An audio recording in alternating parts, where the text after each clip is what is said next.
গোপন সংবাদের ভিত্তিতে তথ্য পাই যে আশুলিয়ার উক্ত আবাসিক ভবনে একটি সংঘবদ্ধ অস্ত্রধারী সন্ত্রাসী গ্রুপ অবস্থান গ্রহণ করছে। এই তথ্যের ভিত্তিতে আমরা বর্তমানে এই আবাসিক এরিয়াতে এই বিল্ডিং থেকে আমরা আমাদের অভিযান পরিচালনা করি এবং পরবর্তীতে উক্ত বিল্ডিং থেকে সন্ত্রাসী গ্রুপের একজন সদস্যকে একটি বিদেশি পিস্তল এবং 3 রাউন্ড অ্যামুনিশন সাথে হচ্ছে কিছু চাপাতি এবং দেশীয় কিছু অস্ত্র সহ আমরা তাকে গ্রেপ্তার করতে সমর্থ হই। বাকি সদস্যদের বিরুদ্ধে আমরা যথাযথ আইনের ব্যবস্থা এবং তাদের গ্রেপ্তারের আয়তায় আনার জন্য আমরা যথাযথ ব্যবস্থা গ্রহণ করব।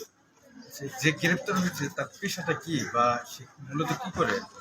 আচ্ছা, আসলে এরিয়ায় বিভিন্ন ধরনের সন্ত্রাসী কার্যক্রমের সাথে সে জড়িত এবং আমরা তার সম্পর্কে আমাদের পূর্বে তথ্য ছিল যে চাঁদাবাজি থেকে শুরু করে বিভিন্ন ধরনের অস্ত্র সন্ত্রাসের সাথে উক্ত ব্যক্তি জড়িত।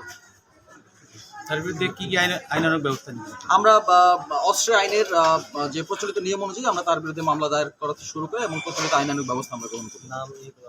নাম? তার নাম হচ্ছে মোহাম্মদ মাসুদ। ঠিকানা, বাড়ি? সে কি কোনো ক্যাডার সন্ত্রাসীর সহযোগী হতে পারে এরকম কোনো কিছু নাকি?